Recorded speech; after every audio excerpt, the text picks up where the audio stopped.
Hey everybody, welcome to this week's podcast. Very excited to announce that I am now part of a new family. We've shifted over to a new network called the Alive and Social Network. Check it out. Really great podcasts on there. Excited to be part of this new network. And this week, my guest, very special guest, a friend of mine, very, very funny comedian, Greg Warren, regular on the Bob and Tom Show. You've seen him on The Late Late Show on CBS. You've seen him on the Seth Meyers Show on NBC. National headliner around the country. Great guy. He's got some great stories. We go back and toured together, done the Bob and Tom tour together, and just been buds for a long time. And you can check me out doing stand-up this coming week, February 19th to the 21st. I will be at the Baltimore Comedy Factory. February 25th to March 1st, I will be at the Comic Strip Live Comedy Club in Edmonton, Canada.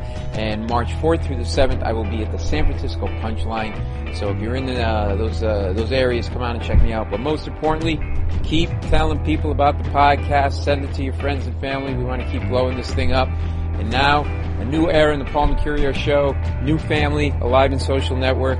Thanks for listening. Enjoy the podcast.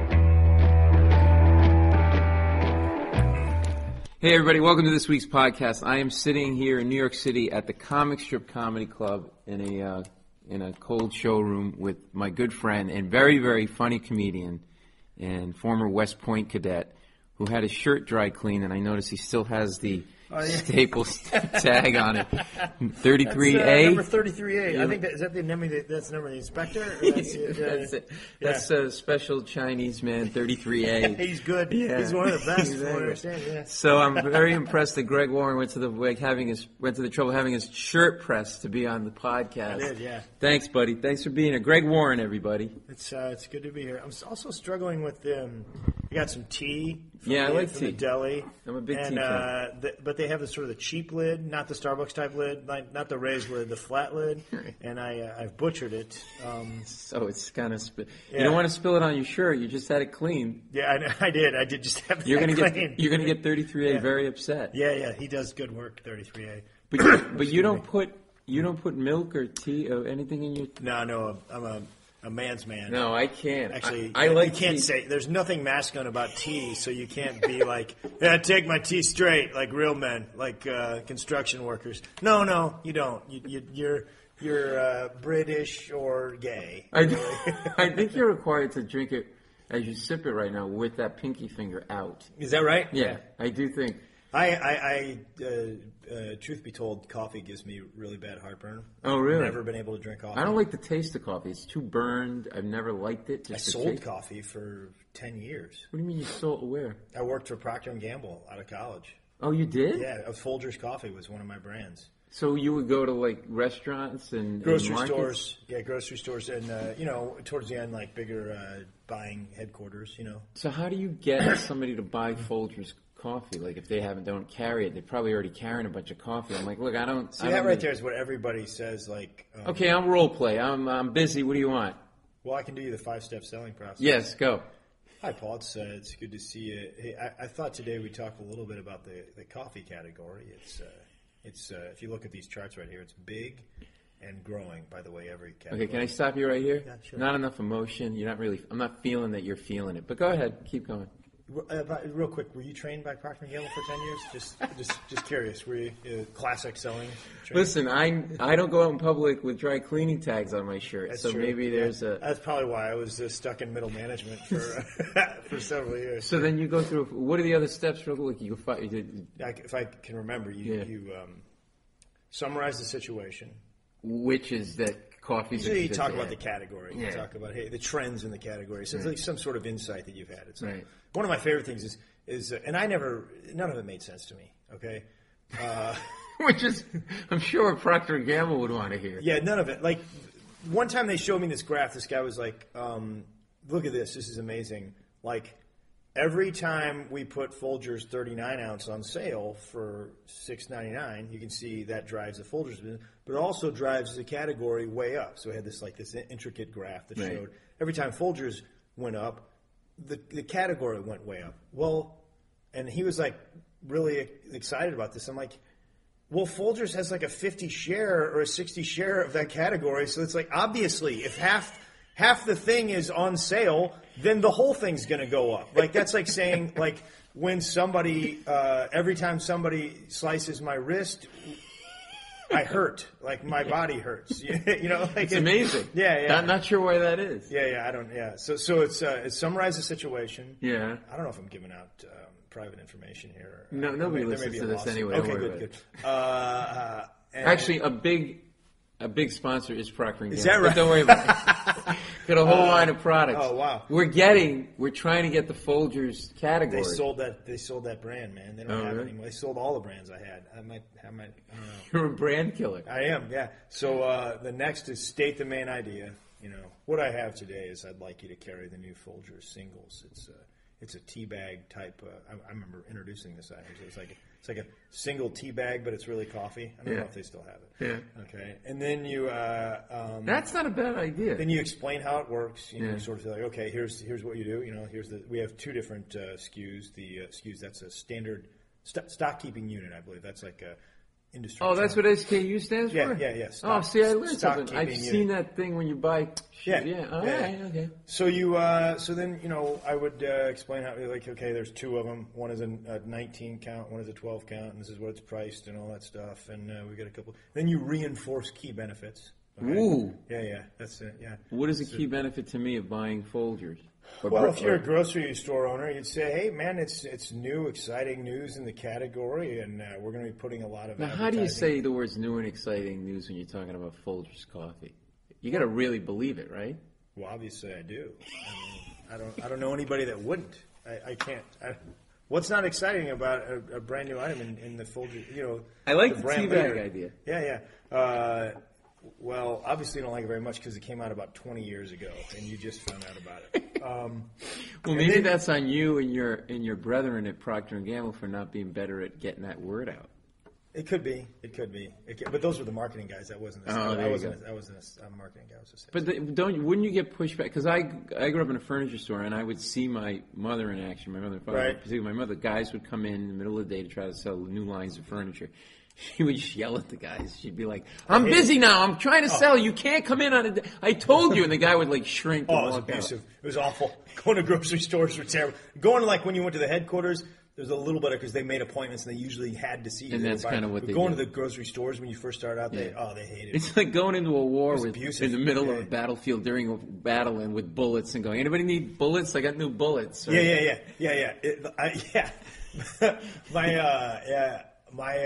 The bullets you're using, I've got it. Just take a second time out and if you would take a look at it. How come you're not standing up? I just need to show you this. It was abusive, man. They were mean. And would they tell you like get out? Don't. Get out of my store. You know, like quit bothers. And they hated Procter and Gamble. I think like we used to push them around or something, and then like.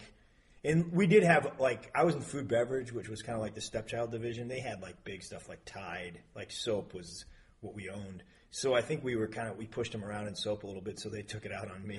Be like, well, I don't need your shit. Sort of like what an agent does. Like, if you want Pablo Francisco, you're going to have to take Mercurial. I was going to use your name, but all right, okay. You beat me to the punch on that. I remember one time I go to this... I go to George Meyer at Super Warehouse Foods. It was in Pasadena, Texas, where that movie Urban Cowboy was about. Oh, okay. And it's just an awful store, and he owns the chain of stores. So I was in the job for a couple months, and I was looking. We had all these funds to like help promote our product at the store level, and I was looking at the books on it. They always like. There's like a proud tradition of dumping like the bad accounts on the new guy. Basically, you never get like, oh, this is a great account. You're gonna get it's like the one nobody wants, you know.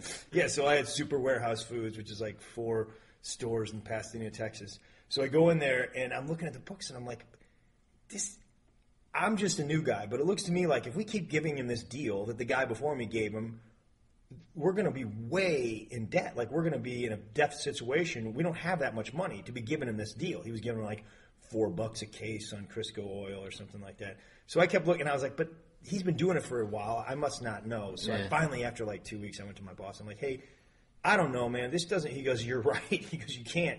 You got to go in there and cut it off. Yeah. And this guy had been getting this deal for like a year or something. So I go, I'm like, George, we're going to have to. We can't give you that kind of deal on Crisco oil anymore. He goes, well, you have to. I'm like, well, I'm new. I can't do it. You're all at 22 years old. You need to get. He's like, you have to give me this deal. We've been getting this deal forever. This is a deal that we get. This is when we need this deal to compete. You know, we're going to look like. I go, hey, I'm telling you, you know, like, because he wanted to make a bunch of money on our product, and nobody was making any money. Like, I'm like, he's like, Kroger's selling it for this. I'm like, yeah, because Kroger is like they have very small margins because they're efficient operators. And they're probably buying more in bulk. So yeah. So he's just we're screaming match. Finally, I go, George, I'm sorry, man. He goes, if you do that, I'm gonna put you on the bottom shelf. And he said it like really. And here's the thing, man. Like, I'm like, for a second, I was like, does he mean me? Like, that's what I felt like. Does he mean like he's gonna like, you're Italian? Taking you like, gonna put you in the trunk or something? Put you in the trunk and you're on your way. Yeah, I thought he meant like we're gonna kill you and we're gonna put you on the bottom you're shelf. You're in Pasadena, Texas. And these stores, no one's gonna know you're missing. And then I was like, oh, he means the oil. And that was like. That's a great phrase. Like when you get in a fight, about to get in a fight, or I'll like put you on the bottom. I'm gonna put you on the bottom shelf. I'm going to say that to my kid. You should, man. You don't shut up. I'm going to put you on the bottom shelf. What does that mean? I don't know. It can mean a bunch of things. You think about it. You let that rummage around your little brain, but it can mean a bunch of things. So you kind of will have probably frozen in your tracks. I froze for a second, and then I was like, I'm like, oh, he means my product. And then, but that was almost as bad. Like that was like Procter and Gamble products don't go on the bottom shelf. That's for all the junk, like the private label. And like I lived in shame he did too, man. He put me on the bottom shelf for like 3 months. And I'd walk in those stores, and I remember like one of his like underling guys, man. Like I was walking around the store, and he looked at me, and he's like, "Man, I don't know what you did to George, but Crisco oil on the bottom shelf. I've never seen that before." Yeah. Did you walk around Procter Gamble with a nickname Bottom Shelf? Yeah. Hey, what's up, Bottom Shelf? So you did that for 10 years? 10 years, yeah. I was in Houston for the first 5 years, and then I moved to Cincinnati, where it's like the headquarters, you know. I had big accounts. I was making big money. It was. So you moved up you were like no pun intended, but you moved up the food chain within, and you started like. Yeah. So then, when you get more senior, can you stop traveling and be more at the home base and have guys like you starting out? Yeah, I mean, you really didn't travel because you do so much volume. So you're just picking up the phone. And No. I mean, no. You travel around the city. It's not like you travel like we do. You know, like it's. So I had, after a while when I got out of the stores, when I was in Houston, I had a big wholesaler that's millions and millions of dollars of groceries going through that wholesaler. So that was just my one account. Wow. And then I had a lot of I had responsibility for some of the chains that they supplied. But it wasn't like I was traveling over the country because that much business was located there. And then I went up to Cincinnati, and I had a couple of Kroger divisions up there, which is a big grocery chain. And then they moved me into the office, and I was like on this, like some teams. I was like the sales guy on a team. Yeah. And I worked a lot on Pringles, actually, when I was in the office. Really? Yeah. That seems to be the worst potato chip that it's not. What are you talking about, man? You're still loyal to the company. Why would you? It's not even a potato chip. It's like, it is. It's a potato crisp is what it's called. All right, a crisp. There's an extrusion process to make it, but I don't see what does extrusion mean? Extrusion? Extrusion? See, I don't even know what it means, and I was fairly I can't believe that you would say that. It was a miracle. It is to potatoes. It is to potatoes what particle board is to wood. It feels like it's a bunch of stuff crushed together in a machine, held together with glue. What kind of childhood did you have, man? It's like you never did the duck, and you never had the portability, man.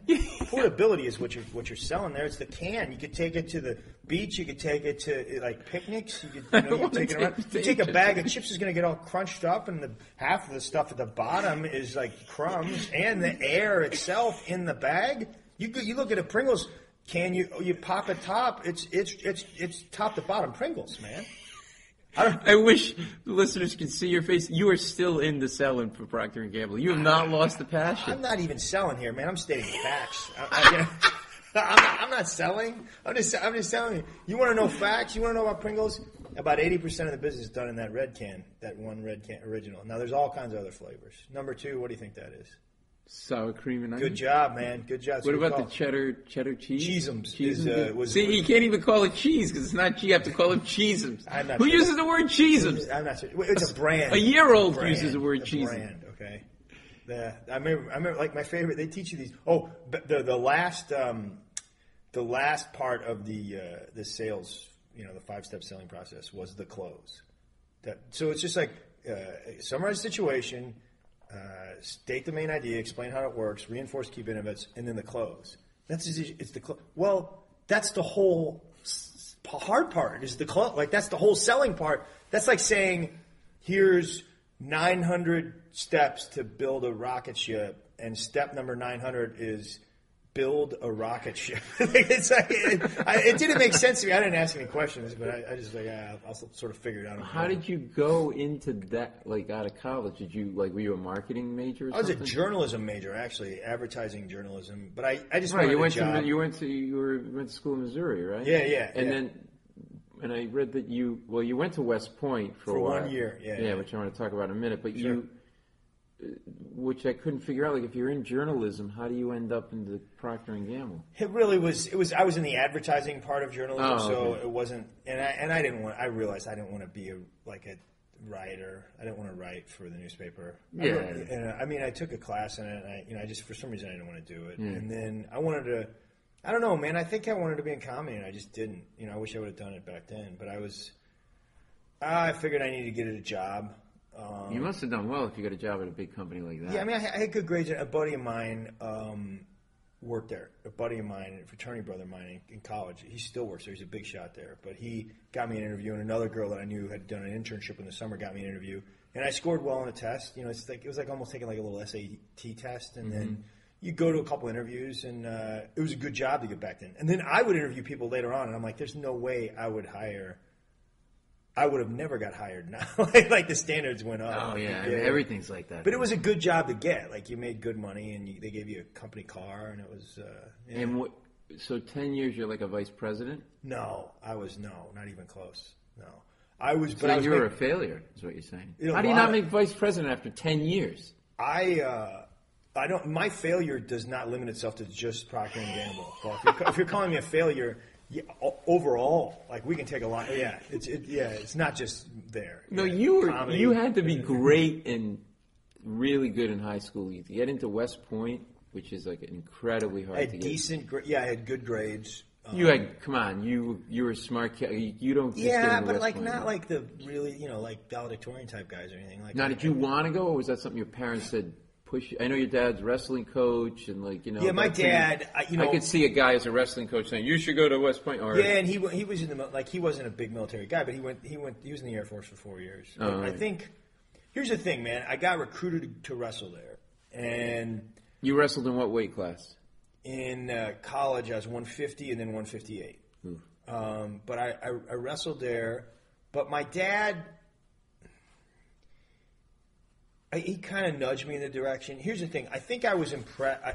When I told people, hey, West Point is recruiting me, everybody's impressed by it. Like all the adults that I knew, everybody. And then I also went to this school. It was a public school in St. Louis, but there's a lot of my friends that were going to like really rich, like private schools and, a couple Ivy League and I think I got a little carried away with like, I think all along I wanted to go to Missouri. I wanted to go to Missouri to wrestle, but I think I was a kid and I was into impressing. I was like, I was like, oh, this is impressive, and I think I also thought I could be completely independent. You go there, I don't need, my dad's not going to be, I'm not going to be living under him. Yeah.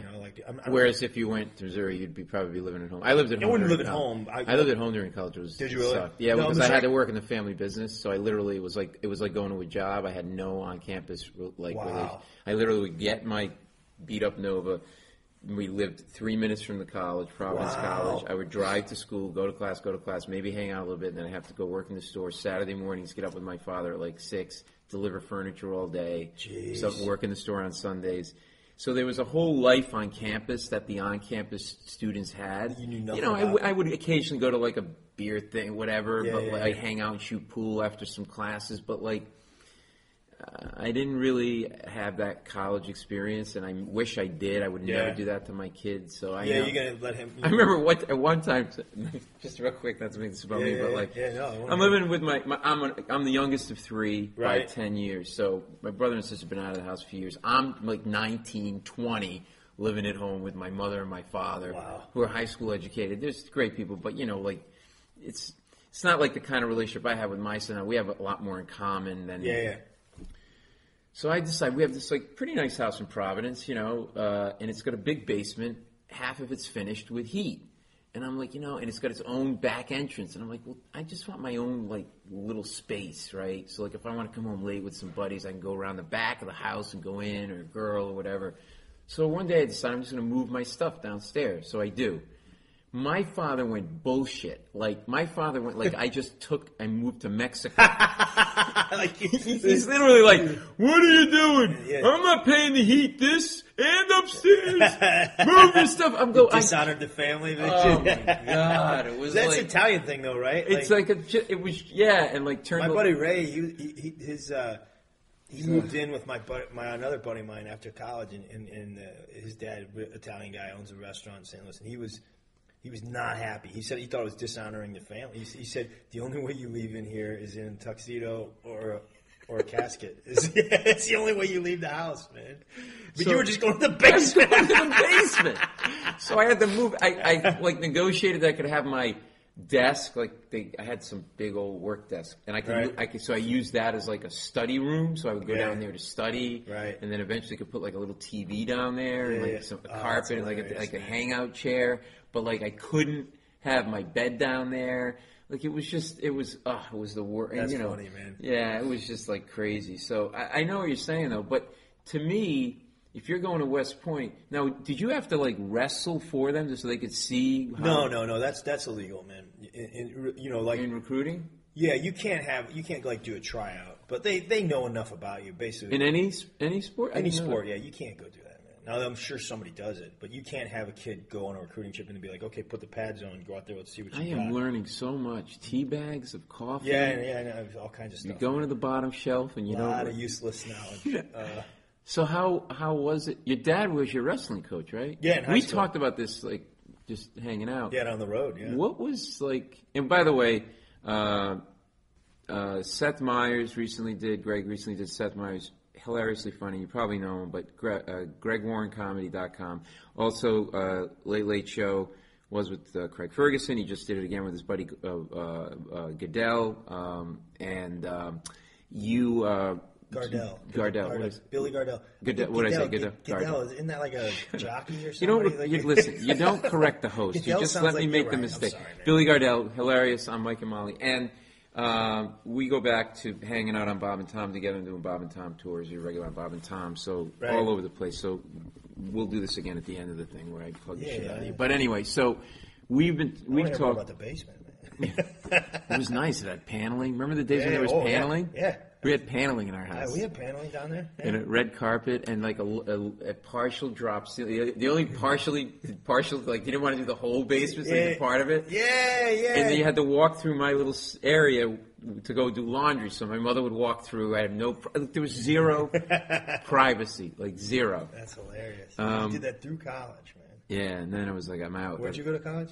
I went to Providence College and lived in Providence, and then I went to Georgetown Law School. So I was like, I'm going to law school. So law school was like you're kind of getting away. I got away. Yeah. And I got to tell you, the first semester was hard being away. Like I was first year of law school is brutally hard for anybody because they load you up on courses and then core courses, and then I was just away and and I was like homesick. I remember calling my sister, and I kind of worked through it, and then. Second and third year of law school, I lived out in an apartment first year. Second and third year, I lived in a basement apartment of a townhouse in Washington, and one of my neighbors was a 300-pound. The people that lived upstairs, one of them was a 300-pound phone sex operator who sold Herbalife diet products door to door during the day. They were still doing that? Yeah. And she would make calls at night. That back then? Yeah, and I could hear all their calls. It was nasty. Are they out of business? Did they went like a huge lawsuit? Yeah, they had to. She was literally 300 pounds with a big button that said, I'm an Herbalifer, how about you? And it's like, you talk about bad advertisement for the product, right? I wonder if she ever got the calls mixed up, man. I could hear some of the shit she would say, man. Oh my God. I would have to walk outside, like, for 40 minutes just to go do something till she would invite me to go hang out and listen to her calls. I'd be like, no, I'm good. She was very sweet, but she'd like, food was a crutch, that kind of thing, I think. And but like you call in, it's like a Chinese menu, and you go, I want a woman to say she's going to like piss on me and stick something in my ass and blah, blah, blah, blah, blah. Really? And then you give them your number because they don't want to give out the person's number, and then that person calls you. You charge it to your credit card, and then they go to town. Jeez, man. And it's like, and I'm like hearing that, and I'm like. So when you're at West Point, so we wrestling. What was it like having your dad as a wrestling coach? Was that hard? Yeah, I think so. I think it was hard, but in the end, I think it was probably made it more rewarding for both of us. The experience was hard. I think that. Did he go bend over backwards to not show like preferential treatment to you to the point where the point where it like was bad for you or hurt you? Or? I got preferential treatment in that I got pushed a little harder than everybody else. Oh, really? I was better than most of the other guys though, because I'd been wrestling since I was 5 years old, and I was, so he, but yeah, he pushed me pretty hard, and he mentally pushed me.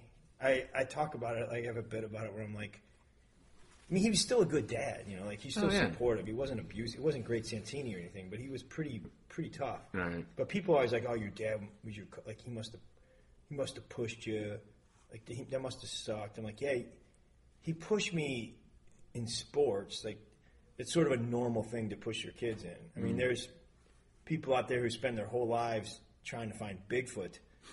I mean, how would you like to have that guy as a dad? Like, do you even want to find Bigfoot, son? Because you don't act like it. I hear you saying you want to find him, but you don't do a damn thing about it. You sleep till noon. Bigfoot doesn't get up at noon. He gets up at 4:14 in the morning. So it could be that situation, right? That's hilarious. But like he was, it was very strange sometimes in our house, But in the end, I think it's I do with my son. Like I get so invested in his sports. Baseball. Baseball and basketball now, right? Basketball now. Baseball is his main thing, and I get, like if he's dogging it a little bit or like not doing like what we worked on, or like I get him coaching or private coaching, and whatever. Then look, if he just can't do it because he couldn't do it, that's one thing. But like if it's a lack of effort thing, I get up his ass about it, and then and my wife's like, you gotta back off a little bit. So I know from that side of it. I think it's. My father wasn't engaged like that. Like he would take me swimming. I was a swimmer growing up, and then he'd wait for me outside in the van. And then I come out to the van. Poor guy was so tired he'd be asleep because he also put floors in for a living. Jeez. And he'd be exhausted. It'd be like 9:30 at night, and he'd just be his head against the window asleep. And I get in the van and we go home. But like he'd come to my meets, but he wasn't that kind of father that would get involved. That's that he came is. Sometimes, believe me, I longed for that kind of. Not so up your ass. But But I think it's like anything else, I think you got to make mistakes on either side of the line to really find it. Like comedy, you am I being too harsh or not too harsh? Am I being too dirty or not too dirty? Like you find your own zone. Like I think as a father in sports, it's like you can push way too hard and be way too involved, and you can also not push enough. And I think I don't have kids, so what am I talking about? But I just my experience would be that you have to make mistakes on both sides of the line to really find the right way to do it. What was it about wrestling when you were a kid that was, I mean, obviously wrestling's fun to do, and like I wrestled just with friends as like whatever, but like what was it about that as a sport that was like, hey, that clicked for you? I don't know. I think a lot of it had to do with my dad. I just got exposed to it. He was a coach. He's coach your whole, like his whole. That was so when I was a he? kid, I guess he was a wrestler too, and that's. Yeah, but he was. I don't think he wrestled in high school, and I think maybe a little in junior college, and maybe a little in college. But he was more of a football player. Like he played football was his main sport. But I think I just, I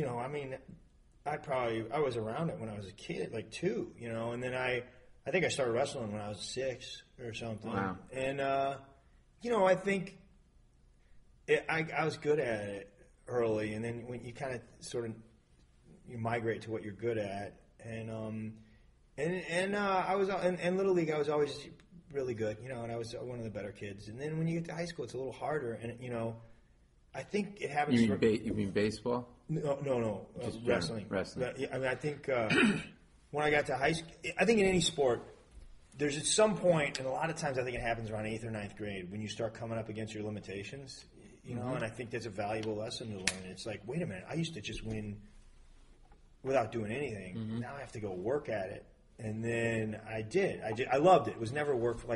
Sometimes it was, but I would go wrestle in high school, I would during the off season, there's a junior college right next to me, and I would just go up there and wrestle. Yeah. And I was not with my dad; I was on my own. I would just it's a lot like working out a new bit, man. Like I would just screw around, you know, and I would just try. Some of the junior college guys would show me moves, and other guys, and I'd wrestle, and we'd have fun, and you know, you kind of pick up a technique, but you're just messing with it. You're not really using it. You're just messing with it, and then you just keep messing with it. And all of a sudden, it clicks, and you're doing it. And then I still remember there's this move called a tilt.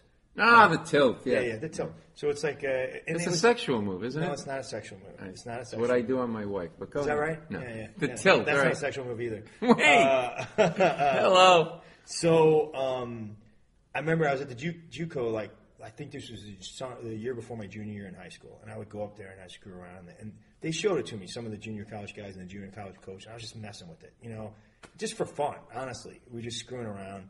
And I do it in practice. Can you describe, like, for somebody in their mind, what it So if I'm on top of the guy, like in the referee's position, when the guy's just before you start, like you're kind of yeah. Oh, right, yeah. you got his hand on your hand on his elbow. Yeah. It's like it's a way to sort of crunch your knee under his knee, and then you have your hand around his gut, and you sort of expose his back for like a real quick count, and you get points off of that. So it's a very sort of like, it's a delicate sort of technical, it's hard to do. And I just messed around with it all summer. And then during the year, in high school that year, I was messing around with it. And it started to work a little bit. And it was like fun. It was like doing a new bit. Where it's like, I just thought that was fun, like a true new bit. Where you're like, I don't think this will ever. And then all of a sudden it's work. And then all of a sudden you're like, I'm going to do this on TV, or I'm going to do this. I'm going to go to this.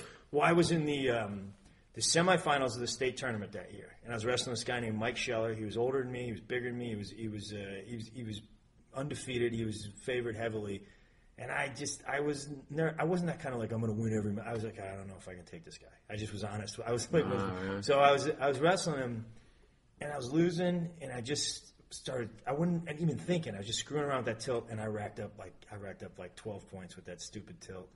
And I beat this guy and went to the state, and then I won the next match and won state.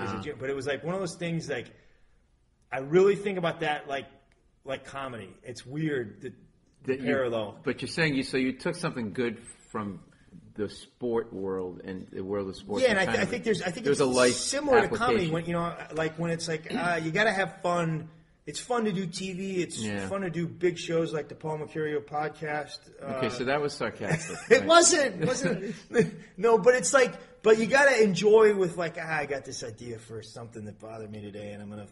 I'm going through that right now. I won't do the bit. I can tell you later. I shot a deer, and I feel I saw you talk about the other night. Yeah, at UCB. It's new. Yeah, and there's something to that, man. There's something about that. Yeah. It's vulnerable. It's honest. Yeah, and you're in pussy. that beautiful stage right now where it's not. You don't know what the joke's going to be, but I can tell you, I was in there, and everybody in the audience was leaning forward and listening. Yeah. When you were telling a story, I was like, I wonder how, and like, you haven't landed it yet, but that's a whole fun. You have to have fun. If you can't have fun in that process, that's just, then you'll never enjoy the business. Some guys, I maybe just write it on the computer and they get it perfectly, and then they go do it. I tend to kind of half do it that way, and then I gotta just get it on its feet. Like I did it last night 3 months, 6 months from now, whenever the first time that bit hits, and you're like, shit, oh shit, no, man, I know. Now, this is in my arsenal, and it's something that's real to me, and it's like. Well, that's the part. The thing that I get excited about now is anything that reveals something about me that's real and honest. Which in that case, very quickly, I was with my friends. They like to hunt. I don't like to hunt. They insisted that I shoot a deer. I didn't want to shoot the deer. I tried to miss shooting the deer, and I actually killed it in a horrific way. It suffered, and I felt terrible. So the whole reason I'm doing the deer thing is, it just sort of says something real about kind of what I did that sort of reflected. It's less about the story, but what the story represents in me, which is being a pussy for not just telling my friends I don't like to shoot and kill things. And I think that speaks to, for me, I'm lately I'm on this hook about like, why do I lie? Like I'll be at a dinner party and a guy will go like, did you see the Transformers movie? I'm like, yeah, I did, and I didn't see it. And then I'm trying, and I realize I just want the guy to like me and I want the conversation. So I'm just going, so it's really great. So I totally get what you're saying about the wrestling. thing and sort of working on a move and playing and not having the pressure of what dinner party are you hanging out with where they're asking if you saw Transformers movie? I don't know. Who even uses the term dinner party anymore? It's like I'm 70. I'm living in the. I work on Mad Men. You're 70, but you're hanging out with 12-year-olds who watch Transformers. The guy literally goes, "Did you see the movie?" I'm like, "Yeah," and then I'm like stuck in this lie for 20 minutes. Yeah, that scene where the thing goes into a car. Yeah, the car turns into a truck. That thing. So you're wrestling, and you feel it. By the way, you wrestlers are the fucking hardest guys to fight. My brother-in-law is a really good wrestler. Like, yeah? And played football, same thing. My wife's brother, Billy. And, man, we would just mess around. I could not take that son of a bitch down. My wife learned moves like, I can't take my wife down. It's a thing where it's like you, I mean, most fights sort of wind up a wrestling match. You know, like most, you know, I mean, like I can't box to save my life. Yeah, but if somebody's got a good knockout punch, I'm going to get beat. But if I can get through that first punch, you know, I'm talking back when I was actually, you know, could wrestle. But, yeah. How hard is it to make weight? Because you always hear about that. And what would you do terrible, to make man. weight? It was terrible. And did you think it's the reason that you're so short today? Oh, man, it could be you stunted your growth. I never thought about it. I think average height is 5'8.5". Yeah, but your dad is 7 feet. Your mom is 6'11". I never realized that was played short for the WNBA. Yeah. No, so tell me about, because I remember my brother-in-law having to make weight and like wearing a rubber suit and all that stuff. Like, it was brutal, man. It was brutal. I mean, in college it was especially brutal. It was, and some there's some rules that kind of preclude some of that. You can't do it as extreme. But what I would do, my junior year is when it was really tough because I was still making 150, and so an example was back then, you know, at the national tournament. So it's a Thursday, Friday, Saturday tournament. So you weigh in Wednesday night for Thursday. Okay, so I would make weight, and then Thursday, if you keep winning, you weigh in Thursday night for Friday. But what I would do, usually you just sort of get to the weight. You don't do any dehydration until maybe 24 hours, 18 hours before the weigh-in. Right. So and usually what I'd be walking around, probably when I wrestled 150, I'd probably be walking around at about 160, 165, you know. Jeez. So then you get to within about 8, you know. Just by starving yourself, basically. No, you're pretty much eating and working. You know, you're working out like crazy. You know, that's the thing. You got to work. You know, just in you're wrestling, running and just wrestling practice alone, you're going to drop. You know, you drop 5 pounds. Okay, right. But so you get to where I was within like 8 or 9, and then you'd start the dehydration. And what you do is we had a process. We'd seal off the showers. I mean, I had it down to like you put on plastics. You put on like a sauna suit, like you were talking about. Those are illegal now. You put sweats over it, and then I'd run 1 lap, which would zap you pretty good. Okay, and then I would we'd seal off these showers, turn all the showers on, right. We'd seal off the showers, and we put an exercise bike in there. And my buddy would play his only cassette tape with the Scorpions live. And you'd ride the bike. You'd ride the bike for like 20 minutes, and then you're zapped. Then you go sit for a while, and then you'd ride it for another 10 minutes, and you go sit for a while, and then and that would usually get you real close. That process lasted about an hour, and that would usually get us close, you know. And then you get when you're within about a pound, you'd sort of just go in the sauna or a steam room and sort of let it. You know, you can't. You're so tired you can't even move. But I remember that year, my junior year, I was the last guy to make weight, and so Wednesday night I weighed in. Thursday I wrestled, and you want to be, as soon as you weigh in, you just drink a bunch of water and you eat, and you want to be ready to wrestle the next day. So Thursday I won a little bit, and so I got to go to the next day. So that night they were like, okay, it's time for 150 pounders. You have like so and so to make weight. You can start making weight. I got on the scale. I was 9.5 over. Jesus. And I had 2 hours to make it, and I made it. I was the last guy. I barely made it, but I remember I just did that process, and then I got to like the, after that I got to like where the last pound was really hard. Like they just had me in a sauna and I could barely move or whatever. So how did it's an ugly thing. I hate that part of the sport, and they've eliminated some of that. Like you can't weigh in the night before anymore. Right. You weigh in like 1 hour before. Right. So when it's 1 hour before, you can't do all that dehydration stuff because you don't have time to recover. Still a little bit. There's like long-term effects from doing that to your body. Probably. Yeah. But right after the match, you like gorge yourself. You go crazy, eat like. What yeah, I mean, we would eat before the match. I mean, because once you weigh in, once you weigh in. But isn't your body like all weirded out because of but you'd be surprised. Your body starts to do it. Get used 20 to that times. You it still zaps you, but you start getting in shape from doing it. It does weird stuff, and it's funny how many people would tell me, like doctors would tell me. They'd like laugh, like that's impossible. You can't lose 9.5 pounds in 2 hours. I'm like, well, I saw the numbers. Like I did it, like don't. And my buddy Craig lost 13. Jesus. Yeah. Yeah, but that's gotta, like you said, that if you're doing that over a long period of time, then you're really screwing. It was rough. Body. Yeah. I'm sure I did some.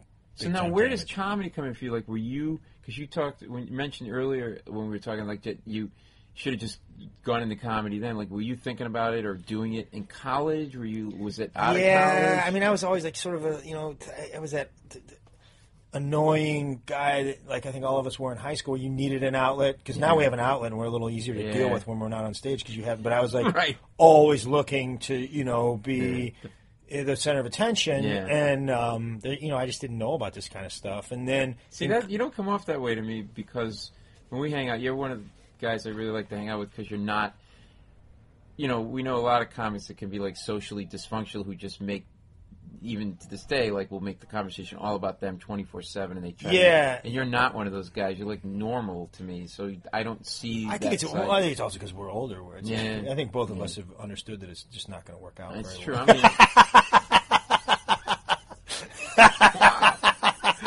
I mean, yeah. Wow, I was feeling good about this. I'm just going to put on a repeat of my Mick Foley interview. So you kind of were starting. I was that guy too. Like I would joke around with my friends and stuff like that. I was definitely kind of I would see like stuff on TV and then recite it back to my friends. Oh yeah, Eddie Murphy's. I saw so-and-so on the Tonight Show. Listen to this joke he did. Yeah. Eddie Murphy, man. That's the first. Oh, really? Yeah, the first cassette tape I heard. You doing Eddie Murphy's going to be awesome. Oh, I was, and then part of my act now, I have characters, and I think it was just, I think I was influence heavy by it. Oh, really? Yeah, but I wasn't a big stand-up fan. I never watched it, never had anything to do. Movies, comedy movies, it was really, really affected me. But the first time it was on a wrestling trip, sophomore year. It was an off-season tournament. I was with my buddy Stacy Weiland, and we were cutting weight and miserable. And we were on a Greyhound bus to Iowa, and he had a Walkman, and he had this Eddie Murphy cassette. And I mean, I was like, and then I just annoyed everybody for months, just repeating all of Eddie Murphy's bits. So are you at this point? Are you seriously thinking? Okay, are you in high school and thinking? I might want to do stand-up? No, I mean, I don't think so. I don't think I thought it was a real thing. I don't think I thought you could do that kind of thing. Mm-hmm. I was very focused on wrestling then too. So it was like anything was just wrestling, and then if I have time to just distract me from wrestling, right. So then in college, I did it once or twice. I entered a contest, and there was so you did it in college. See, for me, there was no even possible thought of doing that any other time other than just with my friends screwing around, right? I never thought, this is something I might want to do as a thing for me. When you're in college, you're only 18, 19, that's ballsy. What was that? Where did that come from? Well, there was a club. It's still there, Deja Vu in Columbia, Missouri. It was a comedy club, and I went to shows, and I was like, oh wow, and they had good road comics coming through there, guys. And then one of the wrestling guys was a bartender there, and they had some contest, and he signed me up for the contest, so I did it. But then I'd go back to wrestling, and then, I only did it a few times in college. And then out of college, I thought I might want to do it. and I went through a breakup right at the end of college, and then I don't know. I think I was like in this weird place. I'm like, I don't know, man. I went to Chicago, moved to Chicago. I was there for like 3 weeks. My buddy was an art school student, and I was like in a mess because it was after college, and I was like not sure what I wanted to do. I was like, I'm going to try comedy, and I just was. The breakup really affected me, and I just was like, I don't think I wasn't used to floating. Where it's like I was so used to like, oh, you have school, you have structured things to do, and I was completely unstructured. I'm like, I need to go get a job, so I went back. I got a job, and then I still would do it off and on at night. Like when I lived in Houston, I would do it, and then I'd quit and be like, I'm going to focus on Procter and Gamble, and then so you just didn't. You like me, like that's when I started dabbling. It was the same thing. Like I'll just do this as a hobby, but then you keep going back to it, and then I stopped saying I swore it off. Yeah. Oh, I didn't know it. it. Yeah, you and I are similar. I didn't do it. I didn't know too many people.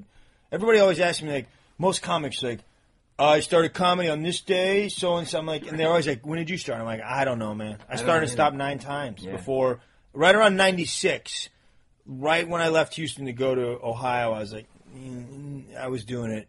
And I didn't quit, But even in that period, a couple times, because I was starting to get promoted and making money, and I'm like, I don't know, man. Yeah, it's exactly where I was. I was like, I've got this gig, and you were working as a banker, banker, and thing. And like, I'm like, this, I can't. What am I? I can't walk away from this.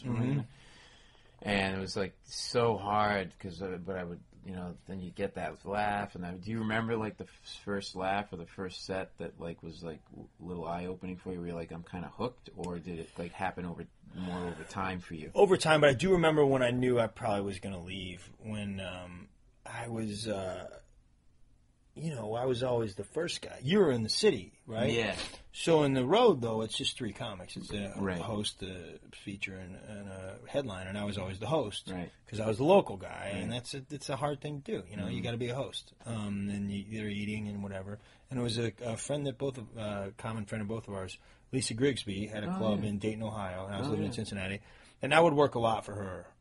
She was really nice. Yeah, she was great. Yeah, she always speaks highly of you. And she had this club. It's not there anymore, but Jokers, and I would go up there and host all the time. Like once a month, I'd host there, and then once a month I'd host at Go Bananas in Cincinnati, and once a month I'd host at the Funny Bone in Columbus for Dave Stroop, good friend of mine. Another great guy, awesome guy, takes great care of us. He's awesome. So I would do that, and then finally Lisa was like, I'm going to let you, I'm going to let you be the middle guy. Yeah. So I got to be the middle guy that weekend, nice. And Kevin Pollak was the headliner. Oh, wow. And it was early when he kind of just came back to stand-up. It was like not too long after A Few Good Men, and he just sort of started doing stand-up. So people were just flocking to see him, and the place was sold out all weekend long, and I was the feature act. And I murdered, man. Really? Because I was so happy to not have to be the first guy. And that's a good audience for you. Yeah, it was great. And Pollak was, Pollak was really cool. He was like, hey, you could do this, you're a funny guy. And then I went to work the next Monday, and I'm like, I don't think. Really? I knew on some level. It took me a while to leave, but I knew on some level I was like, I'm not going to be able to not do this. I don't know. I'll try to swing it however I can, but I'm not going to be able to do it. The Procter and Gamble thing. Yeah. And I tried to get them to transfer me to L.A., trying to get them to transfer me to New York, and they almost did once. And then I just was like, you know what? I'm just gonna quit, take a risk. Do you have like a moment, like a great hell gig moment that you can remember, like, or just a moment where you're like either a heckler or an asshole owner or booker or whatever, that like a great any war stories? This podcast, all 6 people. You don't have to mention names. But I had a guy stiff me at. The guy's name was John, and he owned Joker's Wild in New Haven. I'll name him, and he stiffed me a whole weekend of host work. Really? He was a fucking cokehead, and like and he came in and did one of that classic, like, I come off to get paid, and the guy goes, "Oh, the owner, he left. You didn't leave a check for him. Come back tomorrow." And the guy was just a complete dick. And he wasn't paying his heating bill, and I was opening for Lane Boozler. So I go in the showroom, and I'm like, this is one of my first opening gigs. Like in a real, like, A-line room as a host. And everybody's sitting in their jackets, and I don't know why. And you could see your breath. It was like February. And the guy, he wasn't paying his heating bill, but he was still doing shows. Oh, my God. So I remember performing with my jacket on for the whole week. That's ridiculous, man. That's so, God, that's pathetic. But you have those moments, like, and you go, oh, why am I doing this? Or you get, like, jerked around and whatever. But then you kind of go, that laugh is just so fucking addictive. Yeah. I mean, it's a laugh, but I think for me the thing is, and I think it's that when that new joke starts to work, man, it's like, oh, man, this is why you do it. Yeah. You know? And then did it take you a while to find, like, what your thing is, your voice? Yeah, man, I think I'm just doing it, you know, like, honestly. I always thought I started on the road, so I always knew how to make people laugh. You know, I knew the tricks, and I knew how to, you know, and I could do jokes, and I thought they were original jokes. But I tended to hide behind the jokes, and they were just jokes. They were just bits about me, but they weren't.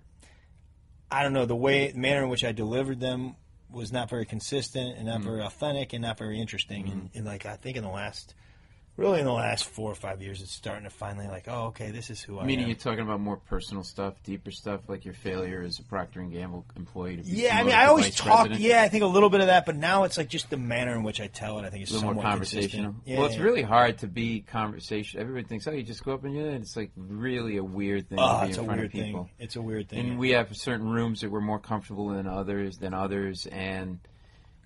Or sometimes you're taking stuff that's going on in your life on stage that night. It's like it's a lot. There's a lot more going on than beats the eye. The art of it is to make it look like, oh, this guy just sort of casually walked up and is a rock on tour. And you're very good at that though, man. Like even the way, man, especially in the city, I've seen how you just walk on stage like sometimes with a backpack and a coat, and you know you're taking your backpack off and your coat, like and you really. I mean, even I'm a comic and I know all the tricks, and I get sucked in. I'm like, he's just.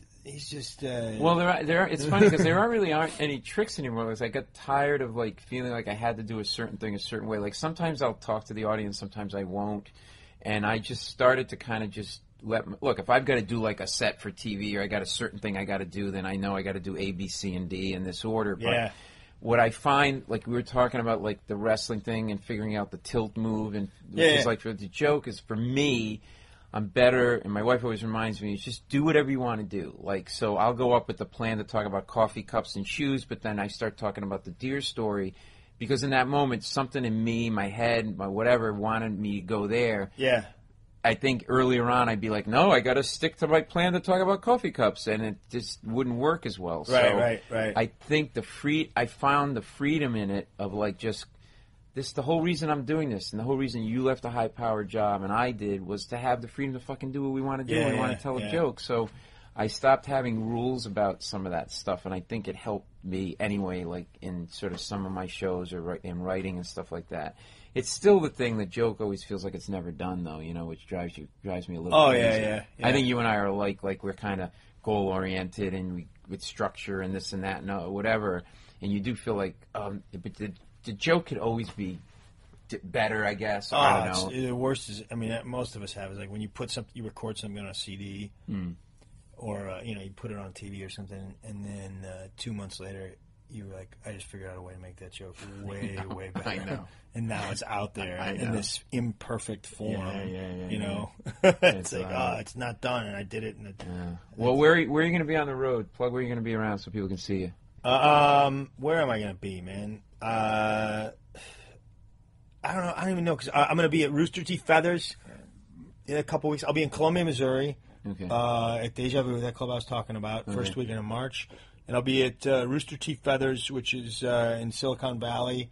Is that a nice club? I hear. Yeah, it's great, man. It's awesome, man. I got to check into that. Yeah, you should. It's great. Sometime in early March. I can't remember. Okay. Well, go to your website, Greg Warren Comedy. Yeah, Greg Warren Comedy. All right. Seth Meyers, you've seen him on there. All this stuff will probably be online too. Oh yeah, I'll be on the Late Late Show on February 24th. That's when Billy's guest hosting. Yeah, good. Yeah. Did it go well? Yeah, it did. Yeah, it was fun. Seriously, don't, because sometimes you say it doesn't.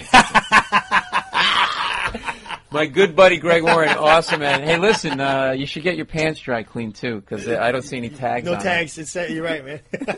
All right, let's go have lunch. All right, sounds good, man.